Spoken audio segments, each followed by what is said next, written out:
Good afternoon, everyone, and welcome to Talil TV here in beautiful Arichat, Cape Breton Island, Nova Scotia. I want to welcome you to the Cape Breton Partnership Futures in Film program. We've got a great information session and networking session happening right now here today in Arichat. My name is Bill Culp, and I'm the Creative Economy Development Officer for the Cape Breton Partnership. Now, whenever I say that to someone, they'll usually ask me, what does it mean to be the creative economy? What is the creative economy? So I'll say usually, well, that includes things like the music industry. And then they'll look at me and they'll say, I figured you were in a band, something like that. But it also includes things like performing arts, right? Live theater, creative writing, photography, arts and crafts, fine arts, visual artists, all that kind of wonderful stuff. And when you think about it, a lot of that is all under the umbrella of the film industry. So Cape Breton Island is a fabulous creative place. And so we're here to celebrate that and to look at some of the opportunities that the Cape Breton film industry, which is gaining some momentum, can provide. But before we begin, I'd like to acknowledge that this presentation and networking session is happening in beautiful Unamaki, the unceded and ancestral home of the Mi'kmaq people since time immemorial. Now, some of you are aware, over the past year, Cape Breton has seen some action in the film industry. Some of you might have even been on the film sets or worked on them. A show of hands, anybody? Yeah, Amanda visited the set, yeah. So we had a provincial government that made an announcement called the Distant Location Incentive that provided financial incentives for production companies, for studios to shoot films in areas outside of larger centers, so to come to places like Cape Breton Island. And we were the beneficiary with that because we had a couple of great programs that came here. One was called the movie Little Lorraine. Anybody hear the movie Little Lorraine when they were shooting here? Yeah, a great film that starred a guy named Sean Astin, who you might remember from Stranger Things, Lord of the Rings, a lot of great shows. Rudy, he was in. So that was a great movie. And there's also a new History Channel show that's called The Death Coast that is premiering just next week. Now, for residents of the island, as the film industry continues to develop, there are potential opportunities for local crew members to work on film sets, right? So that's what we're here today to talk about, right? There are chances, there's opportunities for creative people on movies, right? Writers, actors, musicians, but there's also, we need people to run the cameras, people to run the lights, people to work as security guards. There's all kinds of opportunities. So I've created a program called the Futures in Film program, which aims to address all of those things. And this seminar today, this presentation today, is part of that. Now, can I get a show of hands here? How many of you here have signed up to the Cape Breton Partnership Futures in Film program? A few of you? Rob, that's good. And so that's great. It's a great way for you to stay connected to what's happening with the film industry on the island, and it gives me an opportunity to reach out to you to help, get you guided, advise you, and connect you to the industry, which is what we're doing here today. So today's presentation is the final presentation of 4 big events that we've done all around the island, and they've gone very, very special. They were fantastic presentations. Today, of course, because we're on Talil TV all across Canada, it's a real cool moment for us here to be able to bring this program to you.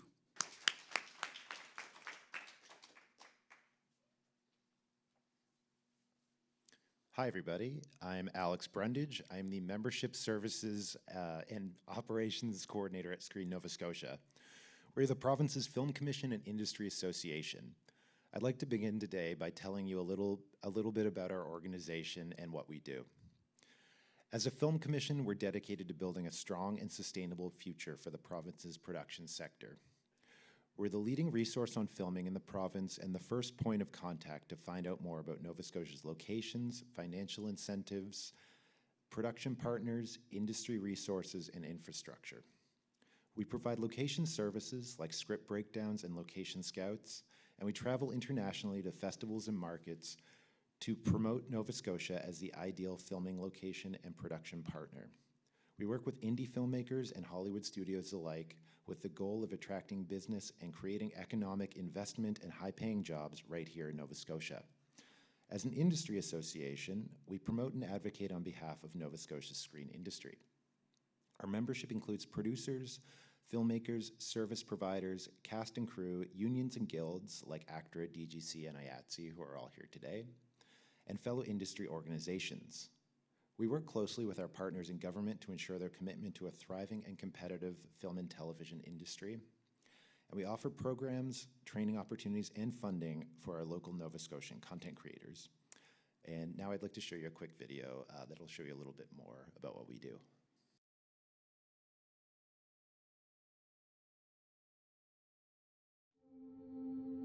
Nova Scotia.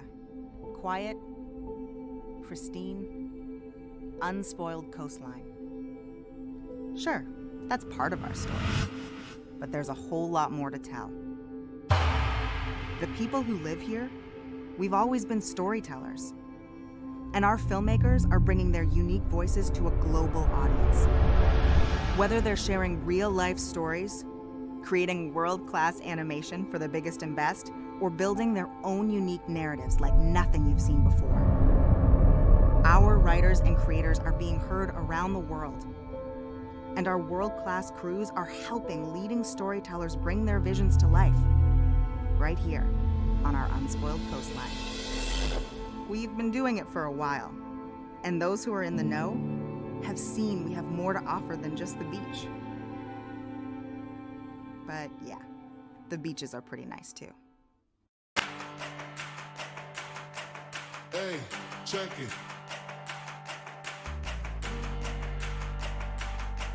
Hey, check it. Put the place up.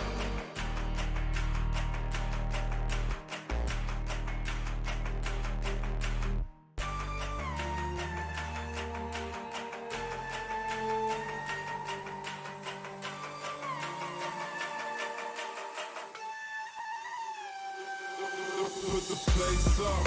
Yeah, we know what we made of. Can't get enough of you, boo. I'm a chaser. Face up. Now I feel a little major. Link up and out.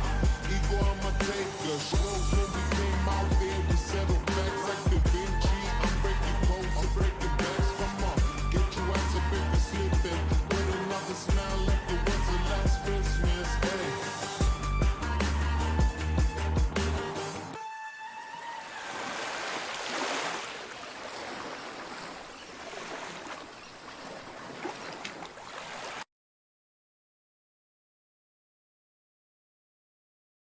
So, how can you get involved and how can Screen Nova Scotia help you? You can join Screen Nova Scotia as a member, which is an easy way to get involved in the industry and gain access to our various programs and opportunities. An associate membership is only $10 a year and you don't need industry experience to qualify. We have a page on our website that lists all the membership benefits, including access to a group health plan. I'm in charge of managing our membership, so I'm definitely the person to chat with if you are interested. If you do have experience in the industry, being a member at any level also gets you a listing on our online searchable production guide, a one-stop shop for individuals looking for crew, cast, suppliers, and industry resources in Nova Scotia. This page is one of the most visited on our website. We also offer a variety of training programs at Screen Nova Scotia, such as the Screenwriter Internship Program for television writers, the Last Draft Development Program for feature film writers, the Diversity Mentorship Program for diverse and emerging crew to gain hands-on experience on professional film and TV sets through paid internship placements, the Nova Scotia Content Market for producers, which includes business affairs training and one-to-one meetings with broadcasters, distributors, and studio executives from around the world, and the Amplified Voices Development Program, which provides training to advance the skills of emerging writers and producers from underrepresented communities in Nova Scotia. We offer funding for Nova Scotian productions through our Content Creator Fund and Amplified Voices Fund, and we lead business development missions for Nova Scotia producers and filmmakers to festivals and markets around the world to help develop partnership opportunities. These programs and funding opportunities have different eligibility criteria, but our team members are always standing by to help guide you through the process. We host the annual Screen Nova Scotia Awards Gala, which celebrates the talent, creativity, and passion that are the trademarks of Nova Scotia's screen industry and community. That is coming up at the end of May 31st. We're also working closely with the unions and guilds on a workforce development plan to expand crew training through specialized programs.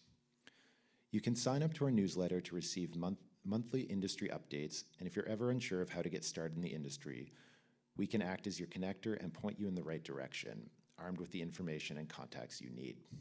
The Get Involved page on our website is a great starting point for anyone wondering what their next or first step is. Thank you.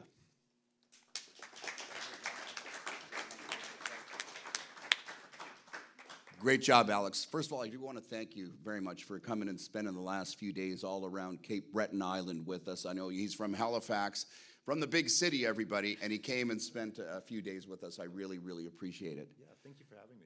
You're very welcome. Again, I'd love to have you come here again sometime. Totally. Fantastic. One thing, there's two things actually I want to mention. So number one, he talked about the Screen Nova Scotia Associate Member Program. If anybody is interested in getting involved and sort of connected to what's going on and what the opportunities are, they have a database. So you could list yourself, you could put down what skills you have, and then that way when producers are looking for people that need to work on film sets in Nova Scotia and in Cape Breton, for $10, that's all it is, $10 to become an associate member. It might be like the best investment you ever made, right? So I highly recommend that you take that leap and spend $10 and become an associate member. And then you get plugged into just everything. And there's opportunities to network, right? Networking is a big part of this. And you can do that by attending Screen Nova Scotia events as well. So I encourage you for sure to do that kind of stuff. But there's one other thing you mentioned. May 31st is the date of the Nova Scotia Screen Awards. Is that right? Yes. Yeah. Okay, so May 31st. And I heard a rumor just in the control room that there is a local Cape Breton man who has been nominated at the Nova Scotia Screen Awards, and he is actually here tonight, so I'm going to get him just to come up and say hello. Let's hear it for Mr. Patrick Doyle. An exciting nominee. I'll be pulling for you, Patrick. I can't make the awards this year. I'm away, but anyways, I wish him all the best. He's been a cameraman for 30 years, filmed on a lot of great shows, and he's been working really intensely on bringing the film industry to Cape Breton. So we appreciate your efforts, and we certainly hope you win the award, right? So, but Alex will take care of that. No, just kidding. All right, thanks very much. One more time, it's here for Alex and for Patrick. Now, show of hands, has anybody here ever thought about being involved as a cameraman or a photographer? Rob, yeah, Rob, you've worked as a camera assist on some stuff too, right? A few folks, that's great. And of course, Archie, you're a great photographer. This next individual, he flew all the way from Toronto to be here in Cape Breton Island to talk to you about working in the film industry, you know, in some sort of capacity as a camera operator or a whole bunch of other things that they represent. I want you to give him an extra big round of applause because he flew all the way here. He flew to Halifax and then had to drive from Halifax here. So let's hear it for Roman from IATSE 667 in Toronto. Welcome to Cape Breton and welcome to Talil TV.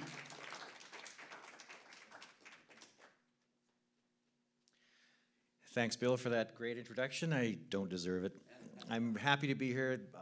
Fantastic studio. This is, didn't know what to expect, and I walked in and went, wow, this is kind of cool. This is all right. So I'm Roman Neubacher. I'm the business representative for IATSE Local 667. We represent camera and all camera positions on film sets and television shows from the Ontario-Manitoba border all the way east, all the Atlantic provinces, and Newfoundland. So this graphic, it's an unfortunate graphic because we're not saying that the TV business is a pyramid scheme, but it kind of looks that way. But it sort of just illustrates the hierarchical design of most productions. So, you know, at the very tippy top, you've got your producers, your directors, your key cast, and your showrunners. And those are people that are considered above the line. They're the creative controllers of the project, of how it's going to look. Below them, you have the cinematographers, production designers, costume designers, editors, casting, script, production, and location managers. And they're sort of the second rung, and they sort of disseminate the work to the next big group, which is your major workforce. So you've got your heads of departments, camera operators, department keys, grip, electric lighting. They all have a key person. Your first AD, art directors, and sound mixers.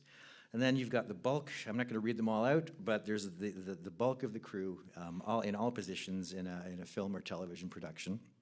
And then at the very bottom, you've got the production assistants, cast assistants, producers assistants, guild apprentices, and permittees.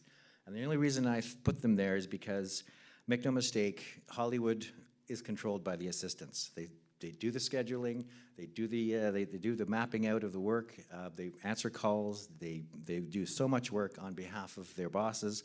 They really are a key component. Okay, so pros of the industry. So why would you want to get into the film and TV industry?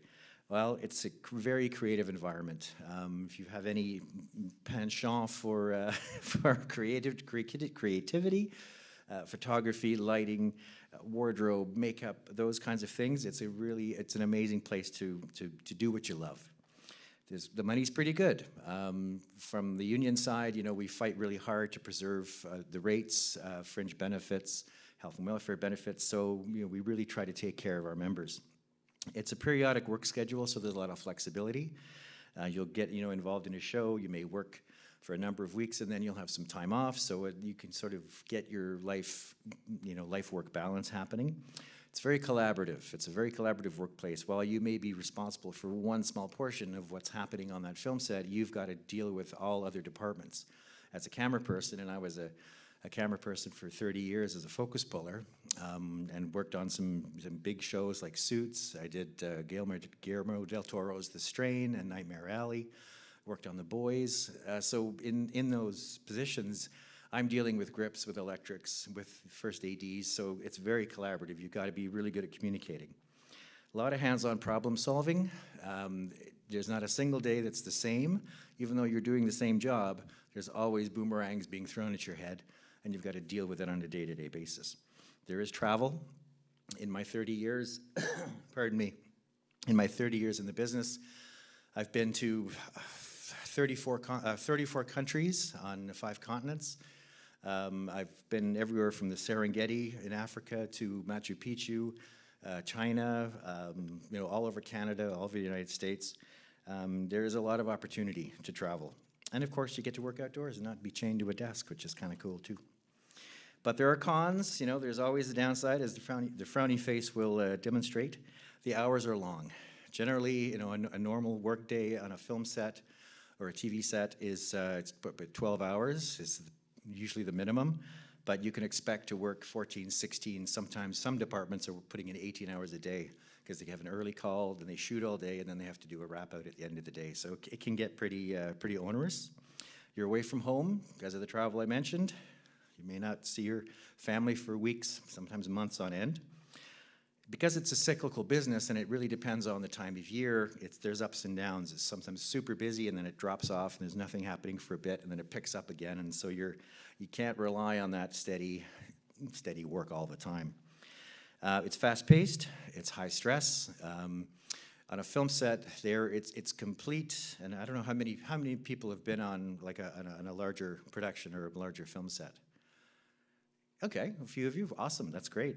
So you'll understand that it's complete pandemonium all the time. It's like everyone's trying to get their job done, and there is that moment in time when the director says action to the time they say cut, that everyone's job comes together in that pinpoint, and that's where the magic of film and TV happens. That's where you capture what you're trying to do, and everyone's collaborating to get to that point.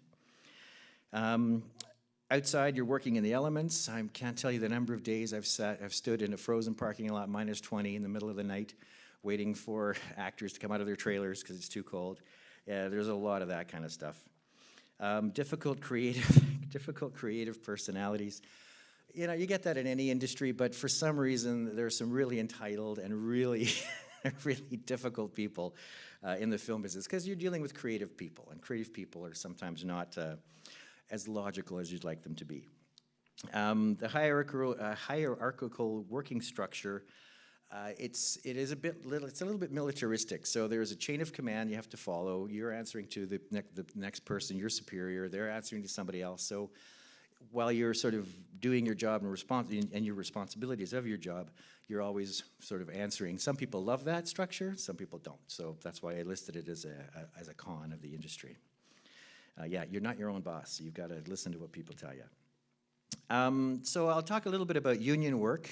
So basically, what is a union? And it's pretty simple. It's just an organization of workers that were formed for the purpose of advancing its members' interests in respect to wages, benefits, and working conditions. Typically, unions are divided into locals, and they represent different jurisdictions and different job categories. Like, for example, 667 is all camera and camera-related work. You'll hear from Local 849, and they deal with all studio mechanics and technicians in grip electric, lighting, transport, and those kinds of things. In a union, there are annual and working dues that are collected from the members. So you do a base due, and then you get 2% of what you make through wages. That goes back to the union. And that really is what funds the local office. So it pays for having a local office. And because locals are non-for-profits, everything we take in, we have to disseminate back to the membership. So we do that in terms of training, buoying up the health and welfare plan for newer members who haven't been in long enough to get to the levels to realize some of those things. So yeah, we try to pour all of the money we take in back to the membership. So a contract is established by the union to protect fair wages, working conditions, and benefits. Workers on a union production have to be members of the local, and I'll get into a little bit more of that in the next slide. In some cases, permits are allowed when members are not available. So if a production were to come to Cape Breton and say, we want to shoot this production here, they come here because of the incentives, so the tax credits that they can get from the government in return for what they spend here. But if a production comes here and they want to hire a bunch of people, and if they bring those people in from other places like Toronto or Montreal or Vancouver or Ottawa, wherever, it doesn't really matter, they don't get any tax credits for those workers because those workers have to be local, which is why we're doing this tour to get people interested, to see if there's anyone interested in getting into the business. So what we call those workers are permittees or permit workers. We allow them into certain positions. And then they can be deemed as locals, and then productions get their tax credits, which makes it more attractive for them to come back again and again and again, which is the hope. And the industry is sort of run by a bunch of different unions and guilds. I mentioned the IATSC, IATSE. We have Unifor NABET 700, the Directors Guild of Canada. We have ACTRA, both of which will be speaking later, the Canadian Media Producers Association, and the Writers Guild of Canada. Okay, so what's a non-union show? Well, it's the opposite. It refers to a workplace without a signatory union contract between production, which is the employer, and the employees. So employees have no group representation or protections. So it's basically every person for themselves. They make their own deals. They try and get the best rate they can in terms of an hourly rate. They try and get some benefits, but it's really tough to negotiate one-on-one with a producer or with an employer. Employees' terms and conditions of employment are not governed by a collective labor agreement or union contract. The workers are not in a collective group, so it's a bunch of voices, not one strong voice. And the workers, you may be, on a non-union show, you might find there will be union workers and non-union members. And then, there's that mix too. Okay, so why join a union? Well, we guarantee minimum rates and working conditions, and everyone is protected by a collective agreement. And we negotiate every single agreement with every single studio that wants to come and shoot from Ontario all the way over to Newfoundland. And we negotiate those contracts. We negotiate wages. We negotiate fringe benefits. We negotiate hours of turnaround. So you get, how long are your weekends? How long is it from the time you quit work till the time you have to get back to work the next day? We have protections in place to make sure there's a minimum number of hours, so you're not you're not working 18 hours, get 4 hours of sleep, and have to be back on set the next day, because that is a killer. Trust me, I've done it. It's terrible. I don't want to do that. I mentioned, we pump a lot of what we take in back to professional training and education. We do workshops. We do everything. We do live in-person workshops, and then we do a lot of webinars. We do a lot of online stuff, soft skills, and technical, like actual work with cranes or cameras or those kinds of things. You get access to a health and savings group benefit plan. We also have RSP savings plans. Then you've got safer working environments. We fight really hard. Our office in Toronto fights really hard to make sure that people are following Section 21, which is the health and safety guidelines for all industries, in the region. There's more options. There's a larger variety of shows. So you've got everything from a low-budget show to your Marvel movies to long-running series, Hallmark movies, Christmas movies. They're all usually signed union contracts. And you have collective representation. So it's, again, I said, one voice and represents a large number of people. All right, so I'll talk a little bit about the IATSE. So that's it's an acronym. It stands for the International Alliance of Theatrical Stage Employees. We call it IATSE for short. Some even shorter. They just call it the IA. So you might hear those terms bantered around. So IATSE's mission is to improve all entertainment workers' lives, both inside and outside the workplace. IATSE represents individuals working in all forms of live theater, motion picture and television production, trade shows and exhibitions, television broadcasting, live events and concerts, as well as the equipment and construction shops that support all these areas of the entertainment industry. So carpentry shops, paint shops, wardrobe shops, all those are also IATSE workers, and they give the supplies to the production that needs to shoot. So they build the sets, they paint the sets, all that stuff. IATSE has more than 168,000 workers and over 355 IATSE locals across Canada and the United States. And that's an important distinction, as IATSE is an international organization, so it's Canada and US. All right, so for us specifically, IATSE 667, as I said, our jurisdiction from Ontario all the way to Newfoundland. So we represent all camera positions, so directors of photography, camera operators, first and second camera assistants, which I was for 30 years, camera utilities, digital technicians, data interface technicians, data management technicians. Those are the people that get the cards, which are the recording cards from the cameras. They put them into their system, and they make duplicates. They do color grading sometimes, and then that all gets packaged up and sent to editorial, and then the editors can play with the footage that was captured on set. We handle unit publicists, stills photographers, EPK and BTS, which is behind the scenes, and EPK is electronic press kits. So any press that the show wants to do to promote their movie, they hire our people as well. We do content creators, which is a new thing. Started a couple years ago. So these are on-set content creators, and they basically capture any content that's required for Facebook, for TikTok, for Instagram, because a lot of shows are realizing that they can spend money on social media advertising, which is way more effective than normal advertising like print or TV ads. So, and sometimes the stars who are on those shows have millions and millions of followers. So they want to monopolize on that, and so we now have the content creators that help them out with their marketing. We do camera crane technicians, remote head technicians, camera car drivers. That's any time you've seen in a movie where you've got a camera following somebody jogging or running from a burning building. That's usually on a motorized camera platform, so they can keep up with the runner, and that's driven by a specialist who understands what that shot needs in terms of safety, so they can't run the actor over. It's always a bad thing.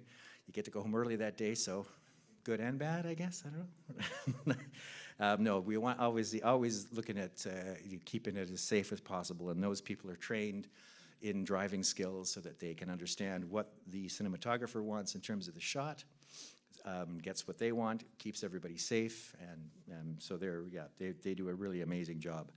We do UAV, which is drones, visual effects on set, video assistant coordinators, 24-frame media playback, And that's if you've ever seen, the best example I have is I did Suits for 9 years, and we did one season where the story centered around a trading floor, so stock traders.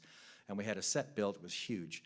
And we had like 32 or 35 monitors that showed the stock prices, the little charts and the graphs and the stuff. But all those monitors appeared on screen. It appeared the main camera was filming all those monitors. So all those signals had to come from the 24-frame media playback people. So they made sure that all the screens were showing what they needed to show it at the same time. That was a 3-day build to just get the cables run for all those monitors back to the 24-frame station, to the point where do you hide all those cables? Like, where do you put them all? You've got bundles of them this big. So what they did is they built a false floor so they could put the cables in the floor, raised everything up 6 inches, so that the actors wouldn't trip. You could get dollies across, without bumping.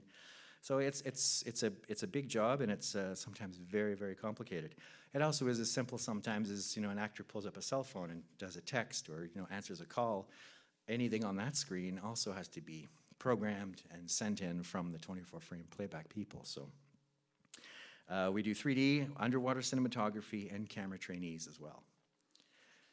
So I'll talk a little bit about our trainee program. So this is it's an entry-level position into a motion picture career in the camera department, on union shows. A camera trainee, because it's an entry-level position, their responsibilities are usually, equipment and gear organization and maintenance. You learn to build the cameras. You work with the second AC through blocking and marking actors. And a blocking is when a director tells an actor, he's basically a traffic cop. You stand there, come this way, stop here, you move that way. So they're directing the traffic, and everywhere the actor goes, the trainee puts a mark down so the actor remembers where their marks are.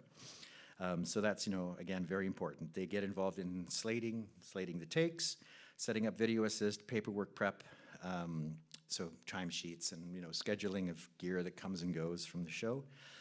They get involved in camera testing at the beginning of a show, and then they get involved with wrapping the gear at the end of a show, so to make sure that all the gear comes back, it's all cleaned, it's all put it back in its cases and sent to the equipment house so that nothing's missing, which is always a trick, because after 6 months you go, where did I put that cable?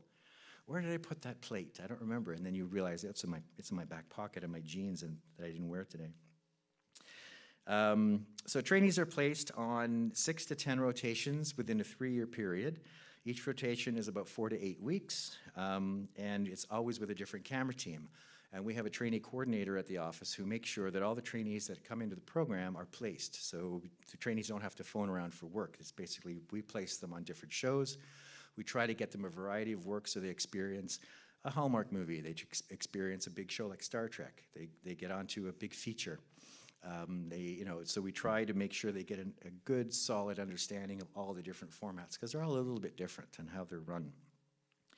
The rate for a camera trainee is usually the provincial minimum wage plus 10%, and then every year that bumps up with whatever the contract is bumps up. And this year it was 4%. Next year we don't know, because we usually make those decisions by the end of the year. But this year it was 4% on top of that. So it's not $28 an hour. But you have to sort of understand that this is almost like a paid internship program.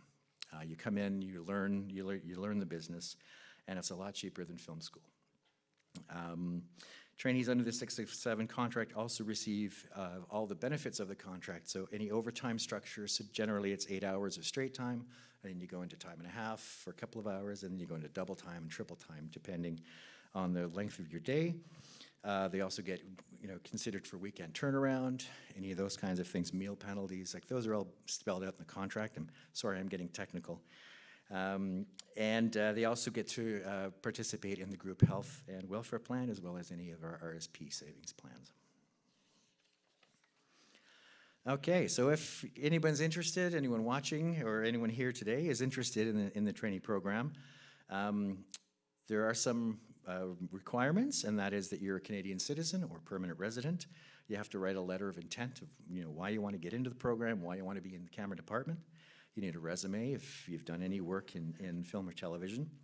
You need your OSHA and WHMIS certifications, and OSHA is the Occupational Health and Safety Administration, as an online module you can take to get your certification, and WHMIS, the same thing, is the Workplace Hazardous Materials Information System. And again, it's an online thing. You get a certificate at the end. You need to get 3 letters of recommendation. It doesn't have to be from film professionals. It's recommended, but if you've done any kind of course, you can get a letter from an instructor. If you've had a part-time job, you can get a letter from that employer. It's basically so that we know you're not a serial killer, and we have some sense of what you've done in the past. And then, of course, a copy of any film-related courses or programs. If you've done something with the NSCC, if you've done anything out in different provinces with any kind of film certification courses, that's always great. It's not mandatory, you don't have to have it, but if you include that with your application, fantastic.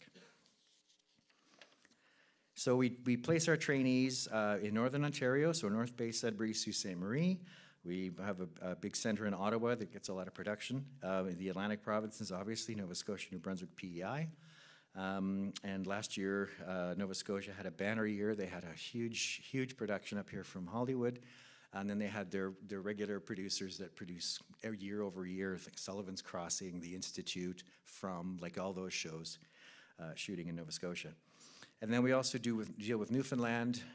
We have a relationship with Local 671, and we run their trainee program for them as well. So Hudson and Rex, Son of a Critch, like all those kinds of shows we deal with as well. All right, yeah, what do I do in the meantime? Well, it's just get as much experience as you can. If you can work on non-union or paid narrative productions, if there's commercials, music videos, documentaries, independent projects, any student work. There's usually a co-op of some kind that does. I would suggest getting onto the Screen Nova Scotia site, as Bill was saying. It's very important. It's that networking. The opportunities are going to be there. You'll hear about stuff first, other than relying on the radio or newspapers or even even the internet. You can work as a permit, as I mentioned, with a local union. If an employer comes into an area and they're looking for people, we can, if we have your information, we can put you forward for certain work, which is great. Working at rental houses is always a great way to get experience because you get to experience gear, and you get to understand how how cameras are built, what dollies look like, how what not to touch, what not, where to be careful around dollies. That also goes for any local college equipment cage. So if NSCC has an equipment cage, that's a great place to also get some experience. And the only reason I mentioned the Sheridan Camera Assistant course, it's Sheridan College in Ontario, but we also help teach that course. It's a 2-week course, and we're talking with NSCC to try and do something similar up here in Nova Scotia. If you've been working in the industry for a bit and you're kind of, thinking of, this might be for me, in terms of joining the union, there are a couple of requirements. You have to prove that the applicant that you've worked for 100 paid days in over 3 years in the category that you want to get into. Now, these numbers are based on major centers like Toronto, Halifax, Ottawa. It's not realistic to think that a place like Cape Breton is going to, anyone working in the industry in Cape Breton is going to be able to accumulate 100 paid days over 3 years. It might happen. It would be fantastic if it did. It might get there, but so those numbers are sort of a guideline, and we sort of look at each region, like we look at Northern Ontario, we look at Southern Ontario, we look at Nova Scotia, Cape Breton, and we sort of adjudicate it according to the kind of work coming in, what can we expect, are they going to come back next year? All those things get factored in, and we figure out what's fair. You need 3 letters of recommendation to be a full member. 2 of them have to be from 667 members.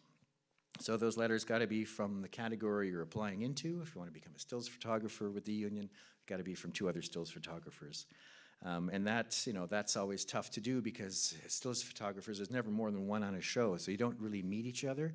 But that's where some of the social networking angles come from, and we do a lot of workshops and a lot of things, and even just meeting people in those situations can get you there.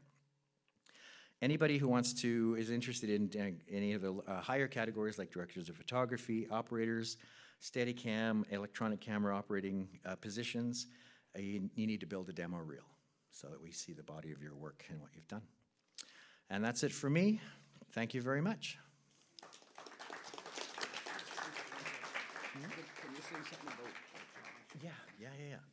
Yeah, absolutely. I keep forgetting to do this, and But traveling with me is Josh DeNaro. He's our Vice President of Atlantic Canada for IATSE Local 667. And he's spearheading a lot of the training and a lot of the workforce development that we're doing up here. So yeah, I'd just like to give a hand out to Josh, and if he wants to say a couple of words, that'd be great.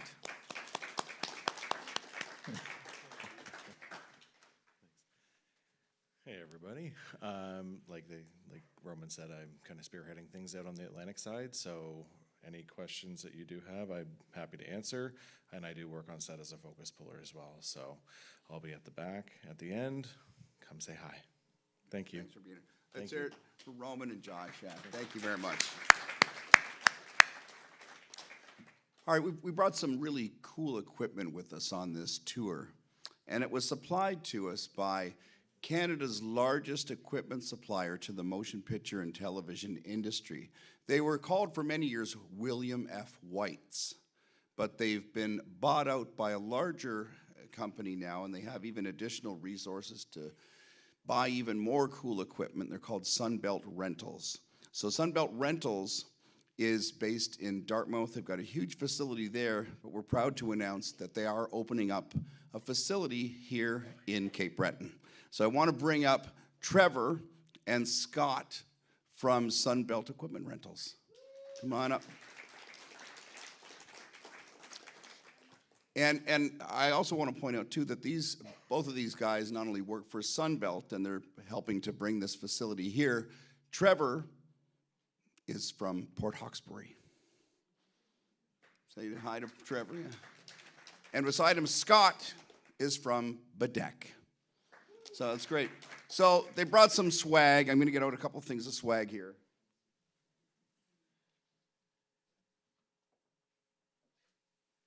We got a few things left. We'll give it away right now. So I mentioned that Sean Astin, he was one of the stars of Little Lorraine. He starred in Rudy. He was in Stranger Things. He was in Lord of the Rings. Back in the 1980s, Sean Astin starred in a film with a bunch of other young actors. It was a huge hit, and it was directed by Steven Spielberg. They're making a sequel to it. Can anybody tell me what movie Sean Astin starred in back in the 1980s? Goonies, yeah, very good. Yeah, it's Goonies. They're doing Goonies to give her a shirt. Yeah, it's a classic. All right. Now, in the 1990s on Cape Breton Island, there was a film that was produced by Disney, and it resulted in a structure that they left here on the island that is now known as the Lewisburg Playhouse. What film was that? Annie's Got Squanto, yes. Yeah. Okay. And where's Patrick Doyle? Let's get Patrick up here for this next one. Patrick Doyle, the veteran camera operator from Sydney Mines, is it? You're from Sydney Mines? Yeah, and veteran is an awfully old word. Oh, sorry, okay. This young whippersnapper, ladies and gentlemen, he was inspired to get into the motion picture industry at a young age when there was a movie that came to his hometown. Why don't you tell him about it? And then we want to see who can guess what's the name of that film. So I was in grade 6, I believe, and I came out of school, and there was this building, as soon as you walk out, that was in front of you, and we had a pathway we would go through. And all of a sudden, this building was no longer what it was like before, because it was all tarped in black. And I was like, what's going on? And then there's all these people out on the street running around, and there's cameras. And I'm like, oh my God, Hollywood is in Sydney Mines, buddy. And I was like, wow. And to this day, I don't know if that really affected my journey in life, but it certainly made me passionate about filmmaking and being in this industry. So does anybody have an idea of what movie they shot? A horror film in Sydney Mines? Oh, this is the first time we've stumped them, I think. Any guesses? Anybody know what Sydney Mines was known for? Yep. No, Cole. You're getting closer. It's a slasher film. It's a slasher. It's a classic. It just had its 40th anniversary.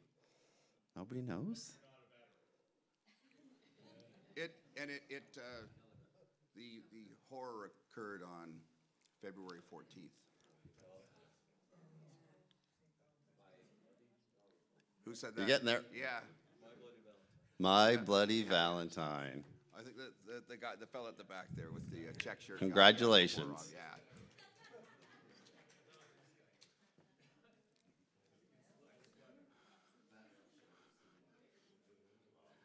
That's great. And let's hear it one time for Trevor and Scott. Like I said, they brought all this equipment. Last night we were at NSCC. There was this giant 15-foot crane that they could get out. And I really appreciate you guys being here on Cape Breton. I know you're from Cape Breton originally, and so it's great that you guys got to sort of come back home and hang out with us for a few days. But it's really, great. Like they're doing this because they love the industry and they love Cape Breton. So let's hear it for them.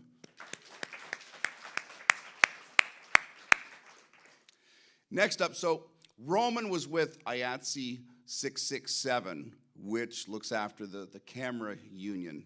There's another IATSE that is in Halifax, and it's called IATSE 849, and they do all kinds of stuff. Even animal wranglers is part of their sector that they look after. So I want to get you to give a nice, warm round of applause for Jake Ivany from IATSE 849, all the way from Halifax.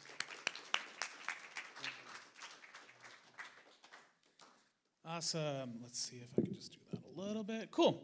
Awesome. Thank you so much, everyone, for coming. This is a great turnout. So as Bill said, my name is Jake Ivany. I'm with IATSE Local 849. I'm their operations manager right now. And yeah, we're another IATSE local similar to what Roman was talking about. Roman touched on a lot of this, so I'm going to fly through a lot of this stuff. But I do have to say, the IATSE is the largest entertainment industry union in the world, currently with over 170,000 members. We've been doing it for 132 years, since 1893. And we really represent the vast majority of entertainment industry folks. Obviously starting in the stage world in New York and growing substantially. Most recently, we've been organizing game workers and animation folks out on the West Coast. And just because we represent, animation people working in the gaming industry, film and television, it doesn't necessarily mean that we represent all of those people everywhere all the time. As Roman was saying, it's a union is a group of people coming together to fight for better working conditions and better wages. So unions really do have to come from the workforce. So if there's an animation shop or a film that's non-union that wants to go union, then it has to come from the workers. Yeah. And every local union in IATSE is different. So we do have over 350 local unions, and we all operate independently. So 667 has their own set of rules, 849 has different set of rules, we all do different things all over the place, and our jurisdictions change drastically across the country, both geographically and in the crafts that we represent. So just because we represent, animal wranglers here doesn't necessarily mean that in Alberta, the IATSE local out there will be representing animal wranglers. So it changes across the country, but that's the general IATSE. Local 849, we can do the slide. Yeah, Local 849, we were chartered in 1990. So we've been doing this about 35 years. And we've grown substantially over the past few years. We've had almost 200 new members in the past 3 years, and we now are at 550 people in our union, which is huge for us. Almost the biggest we've ever been. We represent 18 departments working in the film and television industry, in mostly technical and some logistical departments. I'll talk about those in just a second. In our history, we've signed over 480 agreements with different productions. So again, we have a lot of experience behind us, a lot of members that have been doing this for decades, similar to Patrick. So a lot of experience behind us. And one thing to note about our contracts, right now we deal mostly predominantly with scripted features or television series. So a lot of the smaller documentary shows, short films, commercials, we don't really have contracts right now for them, but not to say that it won't happen in the future. So those 18 departments that I talked about. We represent a lot of different people doing a lot of different things. So like Bill said, everything from animal wrangling, costumes, craft services, diving, greens, grip, hair. What's a grip? Grip is people that work with some of the stands and some of the bigger pieces of equipment that block light, and also people that work with equipment that assist camera. So we sometimes like to say in the industry that the lighting folks are the princes of light and grips are the princes of darkness. They're the ones that come in with flags and blocking the different lights. So, pardon me? Yes, controlling the lights, yes. Yeah, thank you, Patrick. And yeah, of course, supporting cameras. So, camera operator sitting on the dolly, but there'll be dolly grips as part of the grip department pushing that dolly. Usually it's a grip department that's, the big crane that Bill was talking about, we would have crane grips that operate that crane. Yeah. So grip, hair, the lighting department, makeup, including special effects makeup, marine, props, scenic paint, script supervision, set construction, set decoration, sound, special effects, and transportation. So again, a lot of different departments doing a lot of different things. No, we don't cover animation here, but again, maybe someday. Yeah. Animation is usually done by independent houses, so yeah, and all post work in the Maritimes is currently represented by the DGC, who you'll hear about in a little bit. Yeah. So just to mention the role of a union. Again, Roman talked about this a little bit, but I'm going to go over it just quickly. Again, as I mentioned before, a union at its core is a group of people to come together to fight for better working conditions. And so you may ask yourselves why you're hearing a bunch of unions and guilds talk to you today. We aren't the employer. So we're not going to be the ones hiring you, but we do maintain hiring lists. And when productions come to town, they'll say, hey, who do you have available to work? And of course, we have to put forward our members first, but a lot of the times our members are fully working or unavailable doing other shows, and we maintain hiring lists of other people that are interested in getting into the industry. So I'll talk in a minute about the options to get into that, but that's why we're here. The film industry is one where employers are transient, right? A production will come into town, they'll set up shop, they'll shoot for however long they're gonna do, and then they're out, never to be seen again. We see a lot of them again. But something like Little Lorraine that shot here last year, they made a production company, they came into town, they shot their film, and they're gone. And we hope to see them again, hope to come back, but it's the employers change drastically. So it's a little bit different of an industry in that way. So while you're working under an 849 contract, you'll definitely experience, you'll likely be working as an employee, which allows you to accumulate vacation pay, CPP, EI, a lot of those mandatory employment deductions and contributions. And it's great because during those off seasons, if you've worked enough during the busy season, you'll be able to collect EI, which is super useful for a lot of our members. Although the industry is growing and that's not as needed as much anymore, which is great. So the benefits of membership, if you work enough hours, I'm not going to get too in depth to what the requirements are for membership today, but if you're interested, come talk to me later. Once you get enough hours, you'll be able to apply for full membership, and that'll gain you access to a medical plan and an employee assistance plan. We have a life insurance policy as a part of our membership that you get for free. It's a small one, but still great. You'll get access to our national group retirement program. Group RSP with 30, I forget the number, I think it's 33,000 members right now, so it's a big national plan, which is awesome, along with matching retirement contributions when you work on production. So, yeah, that's great. You'll also get access to some unique and industry-specific training opportunities. We're working to currently open those up to new folks and non-members to gain experience and training so that you can enter the industry a little bit more prepared. We host a myriad of different programs and and training courses. Most recently, this past weekend, we did a chemical safety workshop for our scenic paint department. Our scenic paint department works with a lot of dangerous chemicals that have a lot of off-gassing. So we had an industrial hygienist join us via Zoom from New York. She's been working in the film and television industry for decades, and so she was able to educate a lot of our members on the different harmful chemicals that they work with. And then, of course, as a member of the union, you'll have the ability to contribute and affect change to industry standards. So, the agreements that you work under, you'll be able to make recommendations to change that, and the membership can vote to change that along with you. So again, Roman talked about this a little bit. I'm going to briefly touch on it. Some things to be aware about in the film and television industry. It is certainly not an industry for everyone, and that is okay. There's a lot of paths for people to take. That's not necessarily the larger unionized film industry. There's lots of different opportunities for people to get involved in independent areas. So, maybe the large scale industry isn't for you, but that's okay. Again, there's lots of opportunities everywhere. So a big part that people are not aware about, or it's shocking to them, like Roman said, it's long days. There's typically long hours.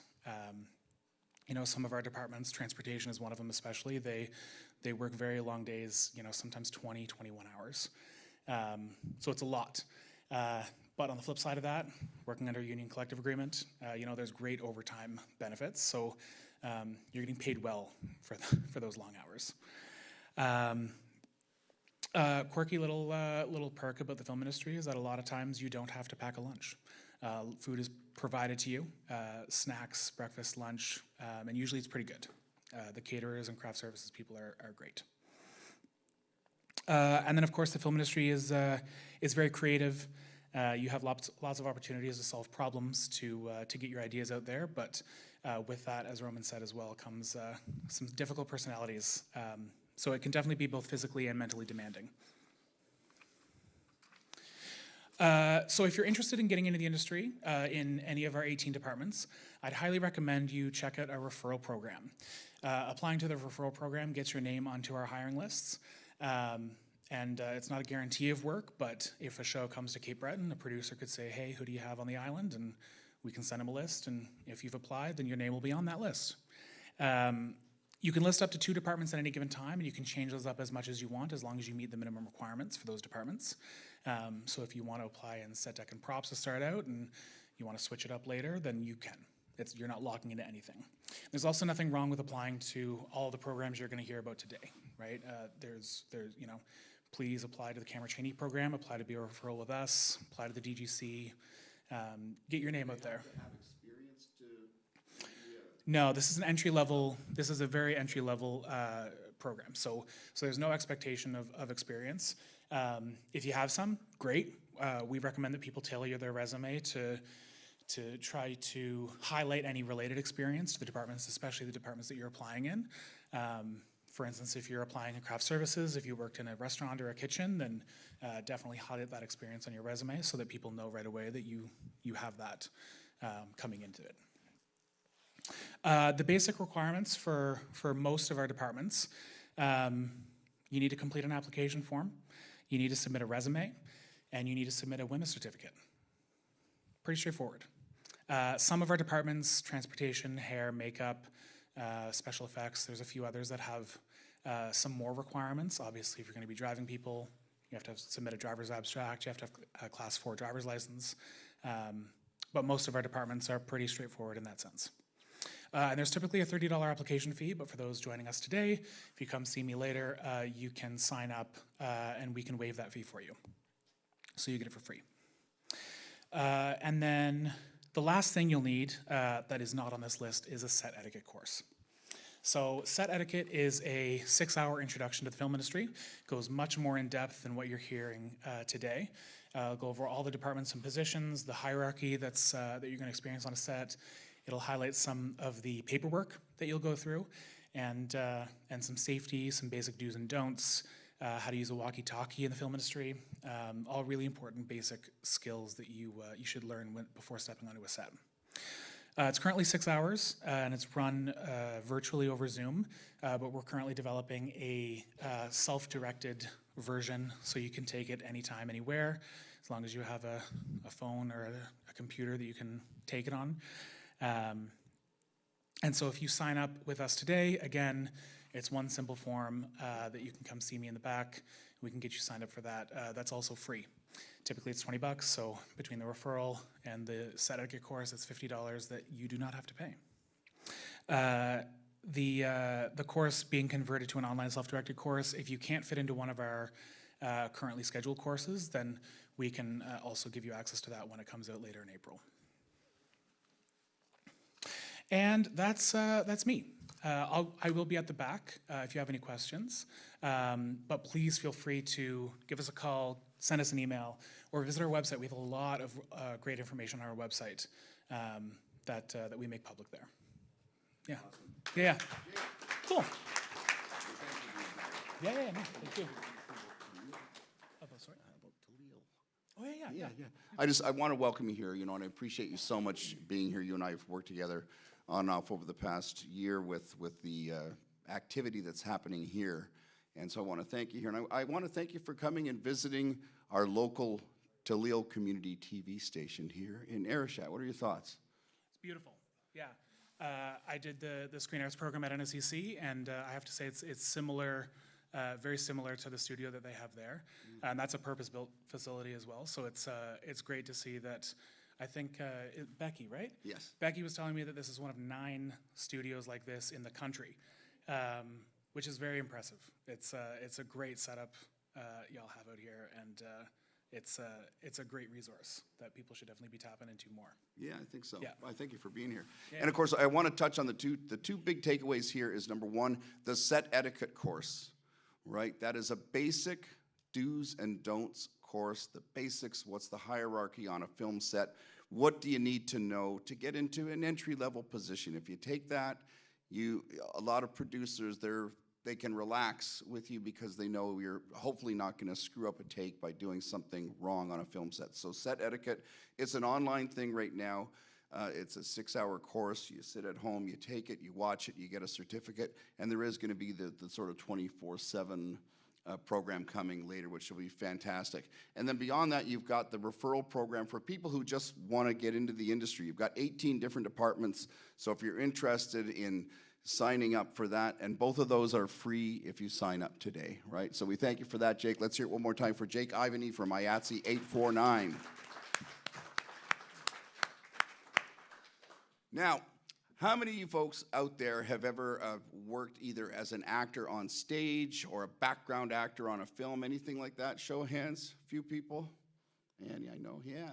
So we've got a gentleman here who is a representative for ACTRA, which is the famous acting union that represents a lot of big stars. And he's come all the way from Halifax to talk to you all about how you can get involved, whether you want to be an actor to star in a movie or whether you just want to be a background performer as well. So please welcome Bradley Au from ACTRA.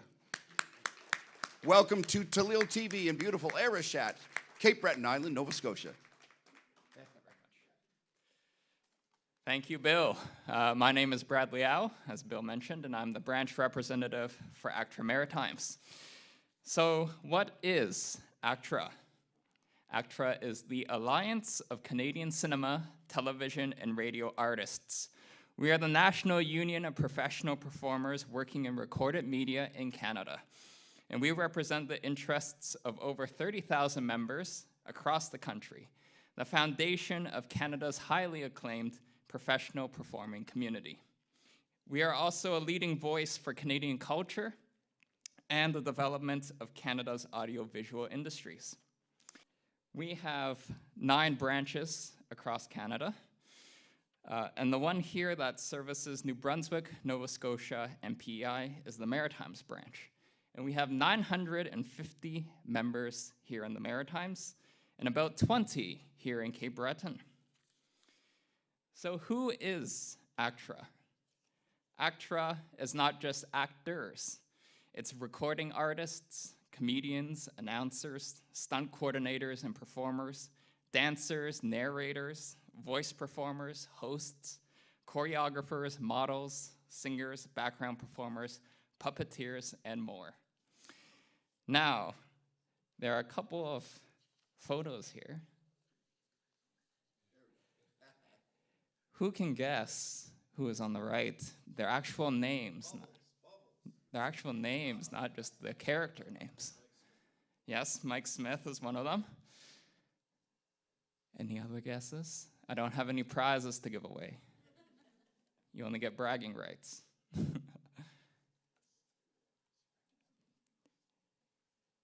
There's also Rob Wells and John Paul Tremblay. Yes. Any guesses for who is on the left? There is a hint in the background from what show she is on. 22 minutes, yes. Half points for naming the production. It is Abba Amakwando, long-serving, long-running show on CBC. And next slide, there's a couple more photos here. This should be easy to guess who's on the left. Elliot Page, yes. And all the answers are there for the right side. That's Nathan Simmons from the TV show From, which was filmed here in Nova Scotia and very popular, gone to streaming services, Amazon Prime Video and MGM+. And these are all ACTRA members, but they're also all ACTRA Maritimes members as well. So what does ACTRA do? We negotiate, administer, and enforce collective agreements to provide performers with equitable compensation as well as safe and reasonable working conditions. We lobby for regulation and government policies that protect our culture and encourage audiovisual production in all genres, thereby expanding work opportunities for Canadian performers.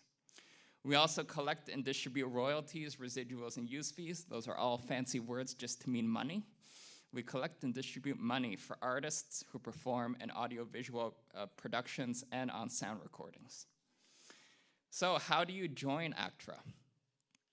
So the first step would be to audition or apply for roles on productions that are signed with ACTRA. Now you can do this with or without an agent, but it's much easier to do so if you have an agent, and it's free to have an agent. And we have 4 agents here in Nova Scotia. And they're listed on our website at actramaritimes.ca under industry resources. We also have 2 casting directors here in Nova Scotia, and you can sign up directly with casting directors who will post opportunities which you can apply for. The 2 casting directors here in Nova Scotia are Hennessy Casting and Ballyhoo Casting, and those are also listed on our website under industry resources. There's also a Facebook page called Halifax, and that's spelled H-A-L-I-F-A-C-T-S, where there's also casting calls posted directly by producers there as well. So if you are cast in one of those roles after auditioning or applying, you will get a permit or credit, and you can use those permits or credits to join ACTRA. And there's 3 categories of membership: full membership, apprentice membership, and AABP membership, and we'll talk about each of these. To be eligible for ACTRA Additional Background Performer or AABP membership, you must prove you have worked as a background performer under ACTRA's jurisdiction for 15 days within the 12-month period before you apply. So as a background performer, for those who don't know, if you imagine a scene, say for instance, a couple eating at a restaurant, a movie scene, and the couple is the focus of the movie. Everyone eating in the background, walking by on the street, those would be background performers. They used to be called extras, but we call them background performers now. And as a background performer, you would receive a green voucher or a white voucher. It's nothing fancy, it's just named after the color of the vouchers. And you would receive one of these for each day that you work as a background performer. So once you have 15 of these, within the past 12 months, you can apply to become an AABP member. And AABP members pay a $30 fee when they register, and to maintain that status, you would pay that fee annually. You can apply to become an apprentice member if you hold at least one qualifying work permit, and this includes work permits in a residual category. So a residual category would be anything where you have a speaking role, so that could be a principal, acting, or stunt role. Or if you have completed a course of studies from eligible schools and post-secondary institutions within 1 year of completion. And some examples here in the Maritimes would be the bachelor's program in theater at Dalhousie University or at Acadia University. And apprentice members pay a $75 fee at the time of registering. And to maintain that status, you would pay that fee annually as well. Now, an apprentice member or non-member who is a Canadian citizen or permanent resident can apply for full membership once they have a combination of 3 qualifying work permits or credits. Now, you would get a work permit or credit for each week that you work on a production, so it's possible on a series or on a film that you could be working for 3 weeks in a row, where you would get 3 permits or credits just from that one production. And it doesn't have to be continuous either. So say, for instance, you're working on one day on April 7th, and then on the 14th, and then on the 21st. That would be 3 work permits, but it's the same also if you work for the entire 3 weeks. And if you're a full member in good standing of a sibling organization, such as Canadian Actors Equity Association, so that's the theater actors, and you're a Canadian citizen or permanent resident, you may be eligible to apply for full membership as well. So to join ACTRA as a full member, there is a one-time $1,600 initiation fee, but apprentice members can deduct from their full member initiation fee the cost of any qualifying apprentice member work permits used toward earning their full membership and their initial apprentice member administration fee. And that usually adds up to about $800, so that's half of the initiation fee off just from that. Full members also pay basic annual dues of $195 per year. And as an ACTRA member, if you work one day in that year, you will earn that back and more. And plus working dues of 2.25% of gross earnings, up to a combined maximum of $4,000 each year. Now, most members don't have to worry about that maximum, but I mentioned that just in case one of you here in studio or at home, you could be one of the high earners that we show on this presentation in the future. And as a condition of membership, you may not accept non-union work. So why should you join ACTRA? You would become a member of the strongest full-service cultural union in Canada, a union that has negotiated some of the strongest collective agreements for performers in the world. You would be protected by ACTRA collective agreements, including minimum rates of pay and working conditions. You would receive preference of engagement. What that means is that producers have to hire you first as a member before they hire someone who's outside of ACTRA, a non-member. Full members also receive health insurance and retirement benefits. Very exciting, insurance and pensions. And full ACTRA members are also eligible for membership in SAG-AFTRA, which is the largest actors union in the world. All of the Hollywood productions are SAG-AFTRA productions, and all of the Hollywood stars are SAG-AFTRA members. So it's more work opportunities as well. And finally, if you have any questions, you can feel free to visit our website, actramaritimes.ca, or you can email us at maritimes@actra.ca. I'll also be at the back of the room for anyone here in studio if you have any questions. And I know that's a lot of information. Don't worry, there is not a test. I already tested you earlier, so you're all safe. Thank you.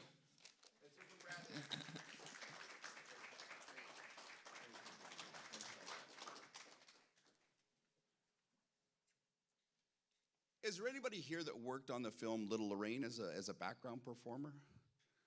At there? That's great, yeah, another person. So in Little Lorraine, they filmed, they had several scenes that they shot in Richmond County. And in one of the cool scenes, there's a fight that breaks out amongst all the lead actors. All the stars are fighting at this, social event. And I got asked to be an extra that day. I was a background performer. And so I was on set for 12 hours waiting to get called. All the other background actors got called up. And then finally, after 12 hours, they said, Bill, we need you on set. So I had my big moment. Anyways, my role was to be a two-fisted drinker. And as the fight breaks out, I'm the only guy that doesn't throw any punches because I don't want to spill my 2 beers. So that was my big moment in Little Rain. And I heard a rumor from the producers that my scene is still very much in there. And so anyways, I look forward to it. When the movie comes out, they will be having a premiere here on the island as well. So that's going to be really exciting. So again, join up to the Cape Breton Partnership Futures in Film program, right? CapeBretonPartnership.com/futures in film, and that way you stay connected with me, and I'm obviously plugged into so much that's going on in the film industry here in Cape Breton that I can help you stay plugged in as well. Okay, so we have one more speaker tonight. Has anybody here ever thought about being a director? Show of hands. Sometimes when people want to get in, Patty? Oh, she already is one. Okay, an art director. So, a lot of people, when they first think about being involved in film, they go, I want to be either an actor or I want to be a director. And so our next guest, our next presenter is from the Directors Guild of Canada. But what you'll find interesting is that the Directors Guild of Canada not only represents directors, there's a whole bunch of other interesting skill sets that they represent. And some of those are some very exciting entry-level opportunities, perfect for a place like Cape Breton Island. So please welcome Alex from the Directors Guild of Canada.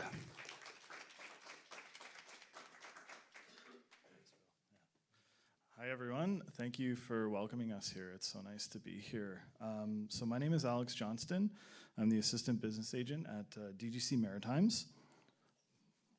So the Directors Guild of Canada is a labor organization, and we represent key creative and logistical personnel across Canada.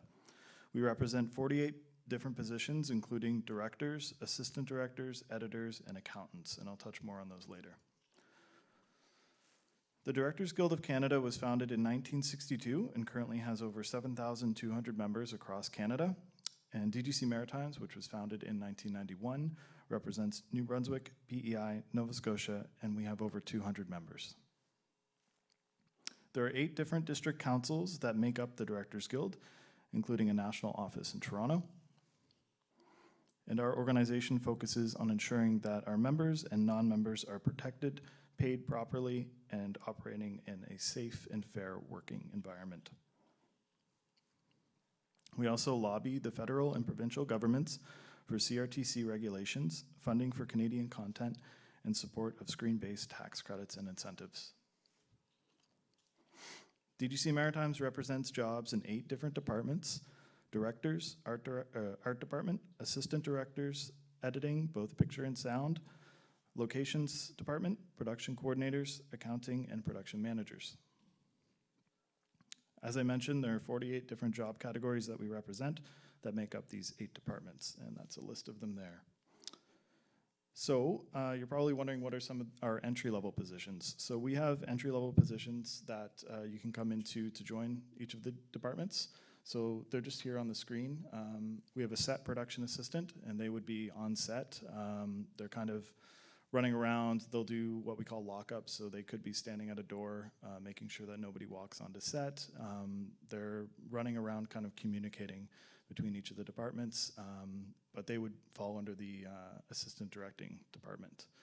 Then we have office production assistant. They have a little bit more structure. They would be working in the production office. They could be out running errands, getting office supplies, or assisting the production coordinator or assistant production coordinator with paperwork, booking travel, that sort of thing. Then we have a locations assistant. So a locations assistant would be placing traffic cones. They'd be directing people to where the washrooms are at the location, or where you can park your car. Taking out garbage. They're kind of the basically the groundskeepers in a way of the location. Then we've got art production assistant. They would be in the art department. They could be out getting supplies, running around. They might do a little bit of work in Photoshop or something for designing logos that are seen on screen. Then we've also got a trainee assistant accountant. They would be assisting the accounting department, making sure that everybody gets paid. It's a little different than your regular accountant, but so that's the entry-level position for that. And finally, we have our trainee assistant picture editor and our trainee assistant sound editor. And more or less, they'd be assisting the assistant picture editor or picture editor with various editing tasks. It could be syncing what are called dailies. That's things that are shot during the day. They could be the ones that are syncing those up for delivery to the director to watch the next day. So in order to become a member of DGC Maritimes, you need to accumulate a total of 90 days as a permittee in one of our job categories across 3 different DGC sign productions.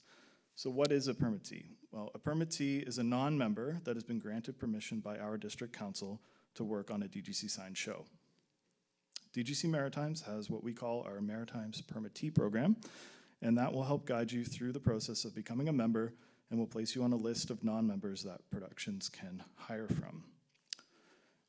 DGC Maritimes does not hire people to work on productions. Productions are effectively their own business, so they would hire their own crew. Productions that sign a contract with our guild have the obligation to hire our members first and foremost to fill the positions that we represent. However, if they can't find the crew that they need, they can then hire a permittee to fill that role. Often this is in an entry-level position. The requirements to join the permittee program are that you must be 18 years of age or older, have Canadian citizenship, PR status, or Indian status, be a resident of one of the 3 Maritimes provinces, and be legally allowed to work in Canada. To join the program, you can send that proof to us via email, along with a 1-page resume that documents any relevant film experience or transferable skills. You'll then need to register to take our Maritimes Permittee Program orientation course, which is $40. Upon registration, you'll then be able to take one or all of our PA courses completely free. PA or trainee courses, I should say. If you don't meet the qualifications, you can join our labor source list, which is also sent to productions. Generally speaking, when you start working in this industry and working toward being a guild member, you're going to begin in an entry-level position. We're often asked if it's possible to get work in higher positions if you have previous work experience. And while we understand and value the transferable skills that people can bring to the film industry, it's essential to gain hands-on experience and training on a film or television production under a recognized industry professional before being able to move up into a higher job category. That being said, everybody's situation is different, and nobody's career path looks the same or takes the same amount of time in this industry. People also often ask us how to get hired in this industry, and the best advice that we have is to gain any and all experience that you can, and get out there and promote yourself. You can do that by joining one of the guild or union permit programs, such as our MPP program, or IATSE's referral program, or IATSE 667 training program for camera. You can join local social media groups, meet people, and volunteer to help out on their own film projects. There's lots of different film Facebook groups out there in Nova Scotia and the Maritimes. You can also take part in training courses offered by DGC, IATSE, AFCOOP, or local community colleges. You can get involved with other film organizations like Atlantic Filmmakers Co-op, Screen Nova Scotia, Doc Atlantic, and Women in Film and Television. You can attend local film festivals and network with people. And you can go out and you can make your own movie. That's one of the best ways that you can learn this industry. For more information, please don't hesitate to contact our office. Thank you very much.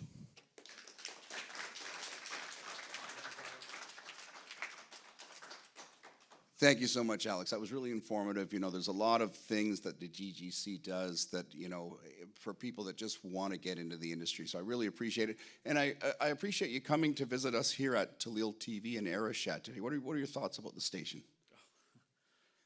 This is great. It's so amazing to see a small community have have something, like this. I come from a small community myself, so I'm very jealous that this wasn't accessible as a kid, because I would have been here hanging out every day after school. All right. I want to thank everybody for being here. There is a chance to network with everybody, but I want to bring everybody, so come on back up, Alex. I want to bring all our presenters here today, and Carly from the Cape Breton Partnership. Come on up, Carly. And Mr. Patrick Doyle, who of course has been helping us, and Josh from IATSE 667, and Scott from Bedeck, who actually works for Sunbelt. So nice to see him. Can I get a nice round of applause for all these fine folks here for helping us put together this? I want to thank the Cape Breton Partnership for helping me put this together, and certainly Screen Nova Scotia for being a key partner in all of my efforts here on Cape Breton Island. And I want to thank very much Lille Community TV and beautiful Arichat, Cape Breton Island, Nova Scotia. Thanks for being here. We'll see you again.